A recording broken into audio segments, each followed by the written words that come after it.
Você está viajando através de outra dimensão. Uma dimensão não só de imagens e sons, mas também da mente. Uma jornada a uma maravilhosa terra, cujas fronteiras são as da fantasia. Há um sinal logo à frente, avisando que sua próxima parada será em Além da Imaginação. By the way, Mr. Honeycutt, there is one other small item I ought to mention to you about the car. Do. It's haunted. Haunted? You don't say. Oh, yes, without a doubt. The car is quite haunted. It's been haunted ever since it came off the assembly line. And every single one of its owners can attest to this fact. Well, now, I don't suppose you'd mind telling me how it's haunted. You stand right there. Or how I can unhaunt it. Oh, you'll find out soon enough. I will. Olá, ouvinte! Seja bem-vindo aqui a mais um episódio sobre a série clássica Além da Imaginação. Eu me chamo Angélica. E eu sou o Marcos. Hoje é o dia da mentira, 1º de abril. Nós vamos falar sobre o episódio que fala sobre a verdade, né, Marcos? Episódio número 50 da série Além da Imaginação e episódio número 14 da segunda temporada, The Whole Truth, que significa o quê? É toda a verdade, né? Dirigido pelo James Sheldon, que é um cara, gente. Esse episódio, eu tenho algumas considerações, assim, críticas ao episódio, mas ele é um cara que ele dirigiu episódios inacreditáveis Além da Imaginação. Por exemplo, It's a Good Life, que é o episódio do menino terrível, né? Um episódio, o único, cujo roteiro é do Ray Bradbury, né? Que é o I Think the Body Electric.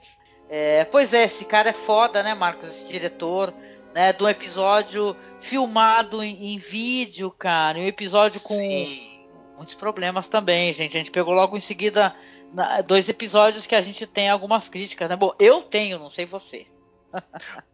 Esse diretor, o James Sheldon, como você mesmo falou, ele dirigiu alguns episódios muito queridos da série.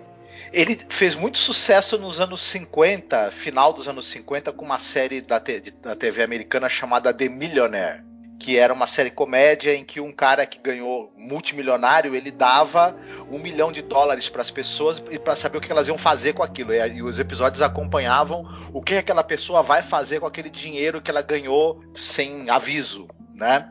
E não sei se passou na televisão brasileira, eu nunca assisti. Fez muito sucesso na época na TV americana.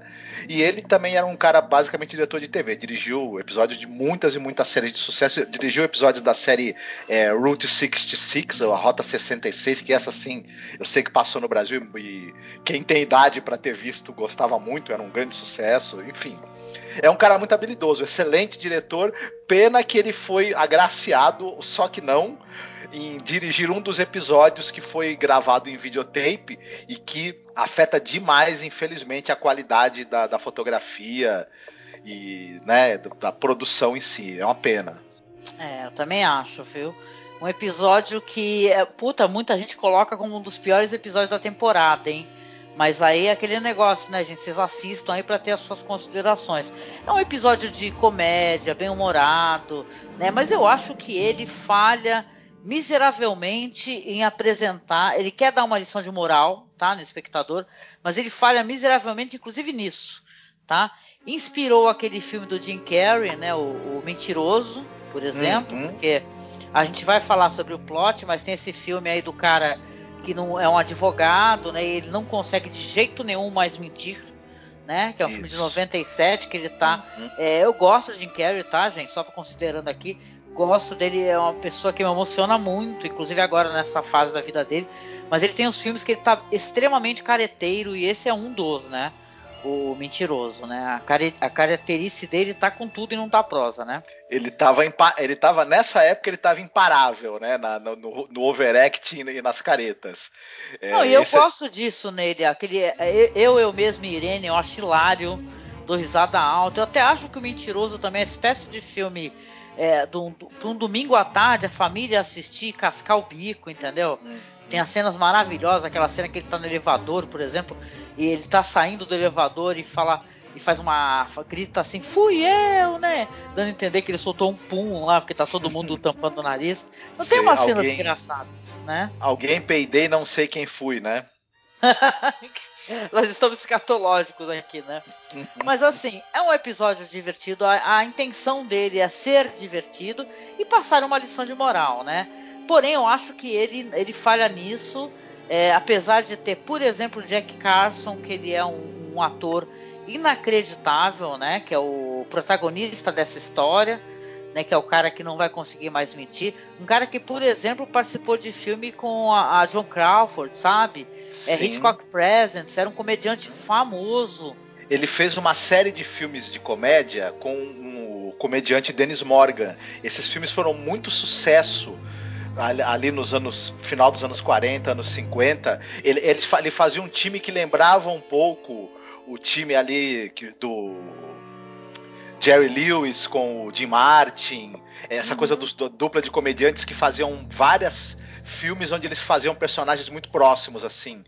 Enfim, e um era escada para o outro. Então ele fez muito sucesso nessa época nas comédias junto com o Dennis Morgan. Também foi um cara que muito sucesso que trabalhou bastante na televisão, tem muitos créditos dele na TV. Era um cara muito talentoso e ele tá muito bem, né, nesse papel. Ele tá engraçadíssimo, né? Ele tem uma agilidade, uma vivacidade na interpretação dele que é muito bacana, assim, que talvez o ponto alto do episódio é vê-lo enrolando as pessoas para vender esses carros velhos e podres, né, que ele tenta vender no episódio. Sim, faleceu jovem, né, faleceu aos 52 anos, o quê? 2 anos depois que esse episódio foi ao ar, né, episódio é de 61, em 63 ele faleceu, então é um cara que realmente era um talento mesmo do cinema, da rádio, né? Então é pena que eu acho que, sinceramente, é um episódio que ele fica aquém da qualidade que ali na Imaginação costuma ter, né? Mas vamos lá, a sinopse para que a gente possa, né, falar aqui as nossas impressões e pontuar o que a gente gostou. Nós vamos ali ver ali numa concessionária um homem chamado Harvey Honeycutt, que ele é um vendedor de carros usados, né? E ele é um cara falante, acelerado, e você vê que ele está ali tentando, por exemplo, enrolar um casal que está ali olhando os carros, né? Ele não deixa as pessoas nem falarem nada, já vai dando as considerações dele, falando que o veículo é perfeito, o veículo é maravilhoso, e já está caindo, por exemplo, lá o para-choque traseiro do carro, né? Ou seja, ele está enrolando as pessoas para poder comprar os carros um valor superior do que eles valem realmente. E enquanto isso, ele está lá atendendo o casal, vê que chega um senhor, um velhinho, né, com um daqueles modelos A, né, antigos, e está lá limpando carinhosamente o carro, né? Ele pede licença aos jovens e vai lá falar com o velhinho. Fala, eu estou querendo vender aqui esse carro é muito querido. Ele fala assim, olha, seu carro não vale quase nada, eu praticamente teria que desmontá-lo todo e vender as peças para que ele tivesse qualquer valor. Eu dou, sei lá, $15 para o senhor. Aí o velhinho fala, nossa, não, $15, esse carro significa muito para mim, né? Aí ele fala, não, ok, eu dou $20 para o senhor. Mas realmente $20 é muito pouco, né? Esse é um carro que ele tá na história da minha vida e tal, é um belo carro, você pode ver que está muito bem conservado. Olha, eu dou no máximo $25. O velho ainda pede, por exemplo, para que ele aumente para 30, mas ele não aceita de jeito nenhum, né? E é claro que ele está botando o olho gordo no carro, porque o carro realmente tem uma boa aparência. E ele manda o velhinho lá para dentro para levar a papelada e assinando tudo, para poder, enquanto isso, voltar lá para os jovens lá, tentar finalizar essa venda, né? Fala para eles sentarem lá no carro, que basta levar um vinhozinho, umas velas que dá para jantar ali dentro do carro que eles estão olhando, que é uma verdadeira lata velha. Volta lá para o velhinho, e o velho já assinou as coisas, e fala assim, olha, está aqui toda a papelada e tal. Aí quando o velhinho deu a papelada assinada, o Honeycutt já é o dono do modelo A, ele fala assim, ó, eu tenho que falar pro senhor, esse carro aí é assombrado, né? Aí todo mundo que tá assistindo, né? O carro assombrado, tipo, eu mesma pensei, porra, Christine? Não é Christine, né? O velho não explica por que o carro é assombrado. Não fala assim, ó. O velho fala assim, você acha que você fez um grande negócio, né? Com esse carro aí, você me pagou bem pouquinho, mas você vai ter tempo para refletir no que você adquiriu. E você só vai conseguir se livrar dessa assombração quando você vender esse carro, né? E ele não entende nada, acho que o velho tá falando balela e tal, e o velho vai embora, né? E falando para ele que inclusive ele vai ter que começar a questionar algumas coisas, né? Imediatamente, para encurtar a história, né? O Harvey, ele começa, por exemplo, a falar toda a verdade. Ele não consegue mentir de jeito nenhum. Chega para os jovens lá, pro casalzinho, fala: isso aí é uma lata velha, não vale a pena, tá tudo podre, entendeu? Não deveria nem estar aqui para vender. E aí fica todo mundo chocado, olhando para ele: como assim, meu senhor? Então é isso mesmo. E ele fazendo aquelas caras que tá sofrendo, né, enquanto ele tá falando isso, porque nem ele tá entendendo o que tá acontecendo. E a partir daí no filme, né, você vai ver assim, nos vários contatos que ele vai ter com as pessoas, em várias ocasiões que inclusive vão trazer prejuízo financeiro para ele, já que ele é um cara que ele vive disso, de principalmente enrolar as pessoas para poder comprar esses carros, esses veículos de baixa qualidade. E já que ele não consegue mentir de jeito nenhum, então ele vai tomando prejuízo financeiro, inclusive quando o cara que trabalha com ele, o funcionário dele, que é uma espécie de Rick Moranis wannabe, né, de óculinho baixinho, né, começa a ficar bem puto com ele, porque uma coisa é ele ser justo, né, que um rapazinho fala, mas outra coisa é ele começar a prejudicar totalmente o funcionamento das vendas de carros, inclusive falar na cara dele, né? Ele falar na fuça do menino. E sobre aquele aumento que o senhor me prometeu? Aí ele fala: olha, eu falo para todos os meninos que trabalham aqui que eu vou aumentar e eu nunca aumento. Eles saem do trabalho aqui recebendo exatamente a mesma coisa que eles entraram. Ele toma um socão na cara. O menino fica puto, né? Então ele começa a ter prejuízo de toda espécie, inclusive com a esposa, né? Porque ele vai falar a verdade, que ele ficava... Ele, em vez dele falar que ia fazer inventário, ele falava ia jogar com os rapazes. Eu te juro que ele ia falar que ia estar com alguma mina. Então ele fala assim: eu estava ali com a minha amante, né, e tal, no motel, né. É que Twilight Zone é pudica, né, mas... O que tu achou? Eu achei que é curioso, é bem divertida essa interação dele com o funcionário.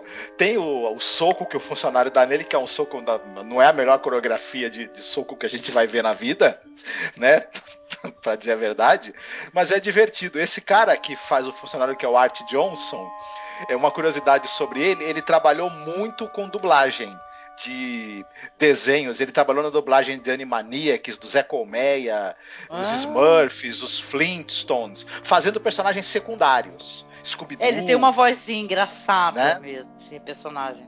Isso. Ele trabalhou bastante com dublagem, enfim. E ele é um cara que tem claro, né, um tipo todo pra comédia mesmo, né? Enfim. E é divertido mas ao mesmo tempo que é divertido, a gente tem que admitir que é um tanto quanto bobo, né? Essa coisa dele falar que estava jogando pôquer. Esse episódio todo ele tem um pouco isso, né? Ele faz humor, é um humor bem leve, até tolo, até certo ponto, né? Ele não consegue ter nenhuma coisa para contrabalancear isso, né? Como a gente viu, por exemplo, quando eles usam o humor junto com o drama naquele episódio, por exemplo, Time Enough at Last. É um episódio que tem um equilíbrio entre as duas coisas maravilhoso, quase que perfeito. Aqui é uma tentativa de fazer um humor leve que, na verdade, de tão leve acaba ficando pouco substancioso, eu diria, né?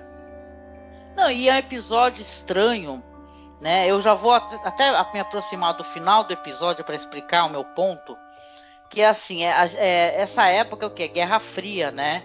Então tem todo aquele negócio lá do anticomunismo, e falar nomes de políticos mesmo da época, né? Por exemplo, o momento lá que vai aparecer o Nikita Khrushchev, né? Que é o premier, né? Da Rússia. Então ele vai aparecer para comprar o carro por algum motivo, saca? Sendo que antes estava um político lá conversando com ele, que é um discurso assim muito fácil. Cara, eu vou pedir desculpa para poder explicar. Mas assim, é um discurso de antipolítica, que hoje em dia a gente está inclusive sofrendo com isso daí, né? Que todo político é mentiroso, que todo político, né, quer te prejudicar e tal. É um discurso de antipolítica. Claro, as pessoas têm sua subjetividade, colocam isso nos seus filmes, nas suas séries e tal, colocam suas impressões. Claro que a gente tem uma percepção ruim né, dos políticos, mas isso daí afasta as pessoas de conversar sobre política, né? E hoje a gente sofre por causa disso. O que eu quero dizer é o seguinte: quando aparece esse político, aí você já pensa, né, na história. O cara se fala que é o justo, não sei o que lá, o político X justo. Eu sou um cara honesto, justo e tal, blá blá blá blá. E tal, e você fala, putz, o cara vai vender o carro para esse político e, porra, o cara nunca mais vai conseguir mentir.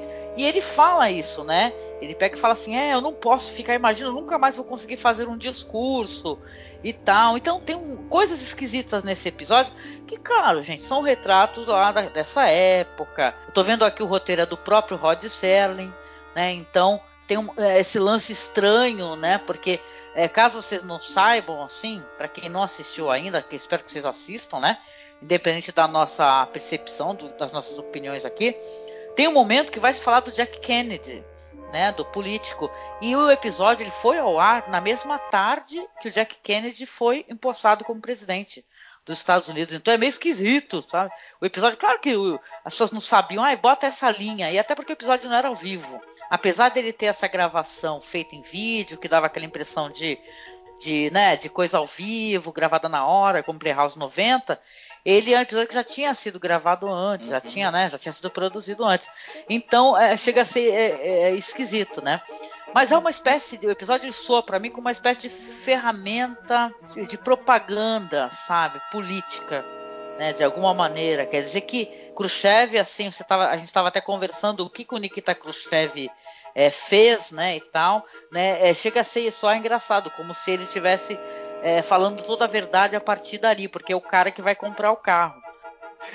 Tem uma coisa meio profética que ele fala do Kennedy e do Khrushchev. E é engraçado que o Kennedy e o Khrushchev vão realmente ser protagonistas de vários episódios em que a coisa vai esquentar nas relações entre Estados Unidos e União Soviética, por conta inclusive de Cuba também. Você vai ter a crise dos mísseis, você vai ter uma série de coisas ali muito marcantes, inclusive o medo, né, da guerra nuclear vai justamente acontecer por conta das tensões que ocorrem enquanto está Khrushchev no poder na União Soviética e o John Kennedy no poder nos Estados Unidos. É uma coisa interessante isso. O Khrushchev... eu tô chamando ele de Khrushchev e o nome dele é Khrushchev. Adoro. O Nikita Khrushchev também é o cara que vai... Ele vem após o Stalin, após a morte do Stalin, e ele é o cara que vai abrir os arquivos do stalinismo, né? E é interessante ele ter comprado. Parece que ele foi mesmo amaldiçoado com o poder da verdade que o carro inspira, né? E tal. Isso. Ele acaba tendo que revelar o que aconteceu durante os período a perseguição que o stalinista, as execuções, as prisões ilegais, as torturas, etc. e tal, todas as atrocidades cometidas durante o período do stalinismo e toda a repressão, sobretudo contra os intelectuais também. Ele acaba abrindo esses arquivos. Então é interessante que tem um sabor meio profético esse episódio. É até mais interessante isso do que o episódio em si, né? É verdade, as coisas que por trás disso, as ideias, né? Inclusive, para quem escutou os nossos podcasts da temporada passada, a gente falou sobre um episódio chamado Mr. Beavis, né? Que é o do cara lá que ele tem uma vida simples e tal, só que aparece um anjo que quer melhorar a vida dele, é uma espécie de coach, né, de vida, né, para ele se vestir bem, para ele ser um cara mais rico e tal. Então o Serling, ele tinha uma ideia de fazer, a gente comentou isso na época, né, que ele queria fazer Mr. Beavis ter um programa, um spin-off, né? Então quer dizer que haveria, sim, nesse programa que ele estava idealizando, episódios, por exemplo, que o Mr. Beavis era abençoado por um anjo e com essa capacidade de só dizer apenas a verdade. No outro episódio ele seria um vendedor de carros usados. Então quer dizer que o Serling, ele tinha uma ideia, inclusive, de fazer um spin-off que depois acabou não se aproveitando, porque não aconteceu, né? Esse spin-off aí com esse personagem para ser ali na imaginação. E o episódio em si também, eles tinham umas ideias interessantes para o episódio, mas que na época não foram realizadas. A gente fica pensando realmente que seria esquisito, né? Porque diz que é assim, por exemplo, Nikita Khrushchev, depois de comprar esse modelo né, desse vendedor, ele enfrentaria repórteres em uma conferência de imprensa, na qual o Khrushchev involuntariamente ia defender o padrão de vida americano em comparação ao da União Soviética, porque ele não poderia mentir. Quer dizer que ia soar como uma coisa assim, uma ferramenta muito política, né, de propaganda da política americana, do modo de vida americano, né? Então eu fico pensando assim, sabe, toda a época que o episódio está contido ali, do que estava acontecendo, e como, de certa maneira, o episódio ele não funciona nem por uma questão moral. Por quê? Vou explicar. O personagem, ele acaba tentando no final fazer uma coisa incorreta, né? A lição de moral seria ali que ele não poderia falar mais nenhuma mentira, teria que, né? Ele só conseguiria se livrar dessa maldição se ele vendesse esse carro. Mas ele acaba, através desse político, que fala que é o sincerão, é o justão, aí que fica conversando com ele, indicando para fazer a venda para esse premier, entendeu? O Khrushchev. Quer dizer que ele acaba se livrando e ele não vejo nenhuma linha assim num diálogo nele depois que essa questão moral funcione. A gente tem ali, por exemplo, o filme do Jim Carrey, que eu mencionei. Ele é um cara que é um advogado, né? Então, se pressupõe ali que o advogado mente, não é isso? Que também eu acho que já é um juízo estranho de valor, né? Você achar que alguém exerce advocacia para especificamente mentir. Mas no caso desse personagem do Jim Carrey, que é um advogado, é um cara que é separado, inclusive é o filho, né, dele que fala que nunca mais quer que o pai minta, aí ele começa a falar a verdade e se embananando todo com o negócio. Mas tem uma lição de moral porque tem esse negócio do valor da família, por exemplo, né? Ele vai começar a entender que é muito mais importante para ele a aproximação do filho, dessa ex-esposa, de coisas mais simples da vida. Um caso de guarda, por exemplo, que ele vai ter que ir para o tribunal e que ele vai conseguir vencer, apesar de estar sob a maldição de não poder mentir, vai trazer dano para as crianças. Então existe uma lição de moral ali que a mentira, né, ela a troco do sucesso, da fama e tal, que não é tudo, entendeu? Que você vai se sentir prejudicado em algum momento e você vai ter que rever, sabe, o jeito que você está vivendo. Agora, esse cara aí que é o vendedor de carros do episódio da série na Imaginação, o cara, um político vai lá conversar com ele, acabam os dois conversando, entrando ali num consenso ali, ele mostra no jornal, fulano tá aqui na cidade, né, que a gente vai descobrir que é o Khrushchev aí, e tal, porque quer dizer que esse cara vai ter que falar toda a verdade e tal, e no final ele não parece ter nenhuma reflexão, sabe, sobre tudo que aconteceu com eles. Eu tô me fazendo entender? Sim. Ele não tem nenhuma reflexão sobre isso. Ele apenas passou para frente o veículo, ok, para mostrar que, na verdade, um modo de vida americano que é o certo, é correto, né? Então é meio esquisito, assim. É um episódio estranho para mim, apesar de ter um grande ator, né? Ter um diretor importante, apesar de não conseguir exercer, a questão da fotografia do episódio é muito problemática, movimentação de câmera, tudo. Assim não tem, né? Na verdade. Então é muito debilitado o episódio. Você tem muita razão no que você falou. Mesmo na própria série Além da Imaginação, se a gente lembrar de outros episódios, chega uma pessoa que traz um objeto mágico, um objeto com poderes sobrenaturais. Em muitos episódios, você lembra do episódio por exemplo, do pistoleiro alcoólatra? Nossa, sim, e um episódio maravilhoso. Uhum. Esse objeto mágico acaba fazendo com que a pessoa reflita, ela tem uma mudança, como você mesma falou, o comportamento dela muda porque ela começa a repensar o contexto de vida que ela tem a partir da mudança que aquele objeto mágico traz. No caso aqui, o carro é trazido pelo tio Petri da série da cadela Lassie, né, o George Chandler e tal. Mas o cara, diante disso, de ser obrigado a falar a verdade, ele realmente não muda nada, ele não tem arco, esse personagem. Ele não sai de um lugar para chegar no outro. Ele quer se livrar desse problema dele estar falando a verdade para ele poder voltar a mentir, vender os carros dele e voltar para a vida normal dele, que é ser um trambiqueiro, né? Exatamente, né? Ou seja, não tem... Que lição de moral que é essa? Né? Então eu tenho a impressão que, claro, que o Serling, né, e toda a produção aí da Cayuga também tem uma pressão para você, sabe, on the roll, né? Você tem que pegar, escrever roteiro, bora juntar a galera e tal, e nem tudo funciona, Não são roteiros, por exemplo, que nem alguns episódios que a gente já comentou dessa segunda temporada, que eles são maturados. Eles já existem na mão do Serling por muitos anos, sabe? Ele conseguiu lapidar, entendeu? Mesmo com toda a censura que o irritava muito, né? Ele conseguia pegar ideias que ele tinha dentro do coração e botar, né? E falar, nossa, olha, um grande episódio. A gente falou, por exemplo, de Dust, né? Que pra mim, nossa, que episódio do caramba, né? Emocionante. E aí depois ficam vindo episódios assim que, saca, que as ideias não foram muito bem elaboradas ali. Mesmo tendo bons diretores em cena. E eu fico pensando, sabe? Total de economia, foram 6 episódios que foram gravados nesse formato aí, que não é película, que é de vídeo, né? De filmagem de... É um terror, né? É difícil, a gente até tem episódios interessantes, mas é difícil até a gente conseguir elogiar, porque é difícil, cara. Não tem remasterização que salve esses episódios. E a economia foi coisa de, sei lá, de $30 mil na época. Entendeu? Então, é isso que é o problema, porque são episódios que... O problema não é nem de roteiro, às vezes, a ausência de profundidade nas cenas, entendeu? São deficientes, e eu acho que o Serling devia estar com uma puta de uma má vontade fazendo isso daí. Eu tenho essa impressão também, sabe? Que esses episódios também tinham uma certa má vontade. Não sei se eu estou sendo justa, talvez não, né? Mas eu acho que o irritava profundamente esses cortes de gastos aí, onde ele não tinha, cara, ele não tinha como decidir algumas coisas, né? Foda. Uhum.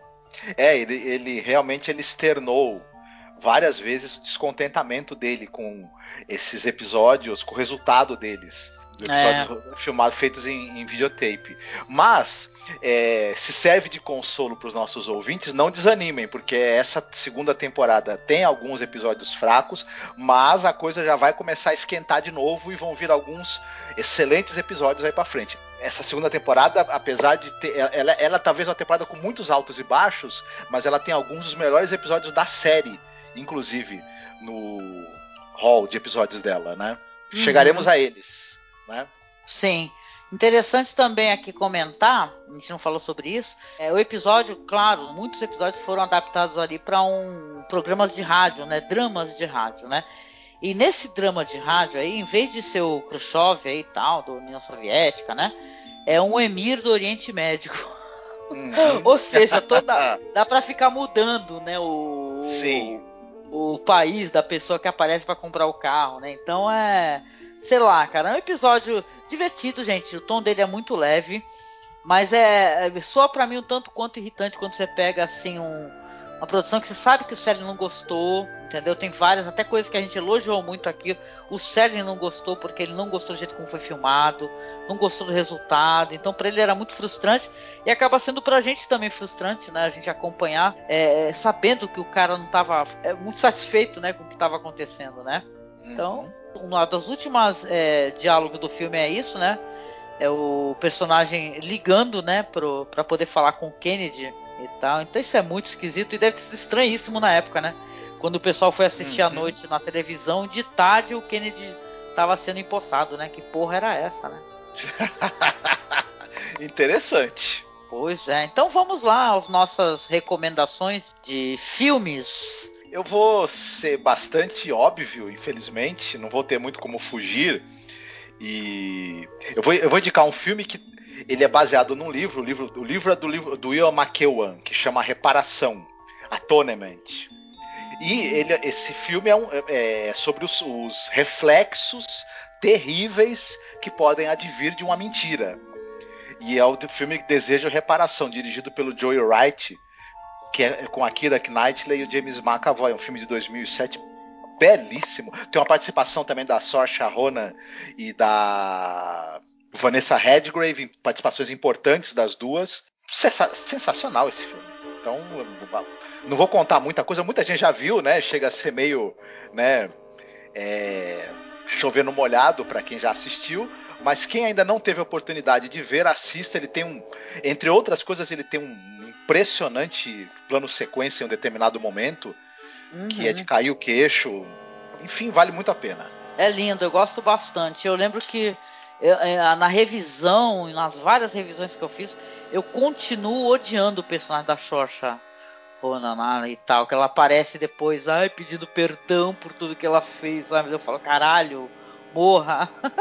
Então a minha recomendação vai ser um filme de 2009 chamado A Invenção da Mentira. Esse filme aí é um filme que é interessante porque ele mostra um mundo onde as pessoas não mentem, todos falam a verdade absoluta até uma pessoa começar a falar mentiras. Olha, é muito interessante, é com aquele Ricky Gervais, né? Com a Jennifer Garner, o Jonah Hill, ou aquele comediante Louis C.K., né? Tem um grande elenco aí, tem até a Tina Fey, inclusive. O que aqui no Brasil saiu como o primeiro mentiroso. Ele vai invertendo essa questão de colocar a mentira no campo da moralidade. Bom, esse personagem aí que o Ricky Gervais faz, ele é o Mark, ele é um perdedor, assim, um perdedor nato, né? Como o filme retrata ele.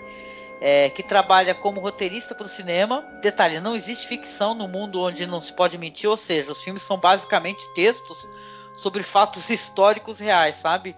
Lidos por um narrador em tom professoral, né? Ou seja, é um mundo muito estranho, né, e chato, né? Então a gente vai ver como é que é a progressão, como é que são as relações e as consequências desse personagem que acaba começando a mentir nesse mundo. Tudo que ele fala, como é um mundo onde não existe a mentira, né? As pessoas vão entender como verdade. Então essa é a minha recomendação aí. O filme, na verdade, é o Primeiro Mentiroso, né, que é uma fábula aí sobre a mentira, inclusive a religião, né?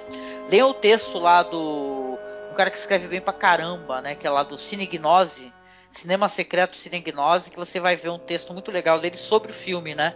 Onde ele, claro, explicou muito melhor assim, a percepção dele sobre uma história assim dessa que a gente no mundo, né? Isso é interessante, né? A coisa da mentira é uma questão moral, né?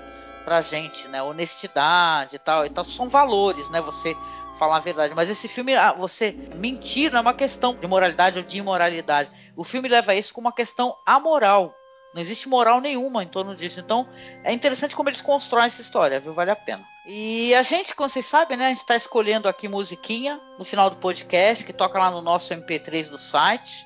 Você escolheu alguma coisa dessa vez, meu querido? Para tocar no finalzinho? Eu escolhi a música do Serj Tankian, Lai Lai Lai. Gente, eu adoro essa música. Eu fico em casa cantarolando aqui. Lai Lai Lai Lai Lai Lai Lai Lai. Muito boa. Muito boa. Ela foi trilha sonora da abertura da série de terror do Mick Garris, a Fear Itself. O pessoal talvez lembre quando escutaram essa melodia, né? É muito boa essa série, gente. Vocês acharem pra baixar, tá difícil. Mas, cara, é muito maneiro. Tem episódio do Vendigo, que ele é show de bola, né? Eu gosto. Aliás, o Vendigo é um dos personagens, assim, de mitologia, né, do horror, que eu tenho tremenda curiosidade. Mas é muito bom. É o Serj Tankian, gente, pelo amor de Deus, né? Que é um cara muito político, né? Ele fala muito sobre a questão do genocídio armênio, né? Ele coloca isso no trabalho dele, na vida dele. O perfil dele é muito crítico a esses políticos, né? Que são pilantras e tal, tô sacaneando. Então, cara, é demais. Eu amo esse cara de paixão e obrigada pela recomendação. Bom, muito bem. Agradecendo, né, ouvinte, obrigado mais uma vez com a gente aqui no finalzinho do podcast. Espero que a gente grave mais alguns programas, né, Marcos? Sem ficar reclamando dos episódios. Senão as pessoas podem achar a gente chato, né? Vai ter muita coisa boa pra frente aí. O pessoal não pede por esperar. Vamos lembrar que essa temporada, tudo bem que vai demorar um pouquinho, mas tem o famosíssimo The Obsolete Man, né? Então a gente tem um longo caminho até lá, mas vai ser um caminho bonito, gente.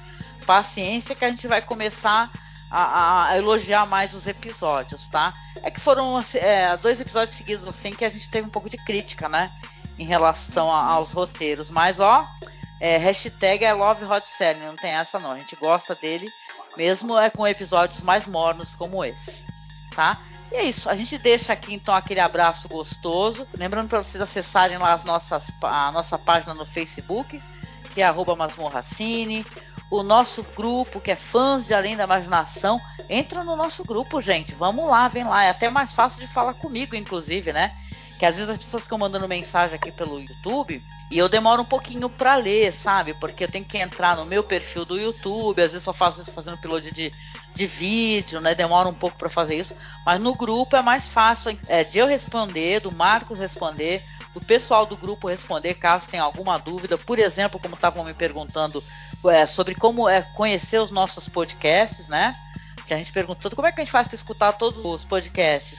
Eu falei sobre os aplicativos, agregador de podcast, sobre o nosso podcast estar disponível no Spotify, né? Então acessem o grupo lá, tá? No Facebook, é Fãs de Além da Imaginação. Também nós temos o perfil no Instagram, que é @masmorracine, e também no Twitter, sim, é @masmorra_cast. Então, olha, gente, beijo para vocês. Então a gente se vê aí no próximo episódio de Além da Imaginação. Fiquem aí escutando a maravilhosa voz do querido Serge Tankian cantando Lai, Lai, Lai. Lai, Lai, Lai. Fiquem bem, se cuidem e falem a verdade quando for possível.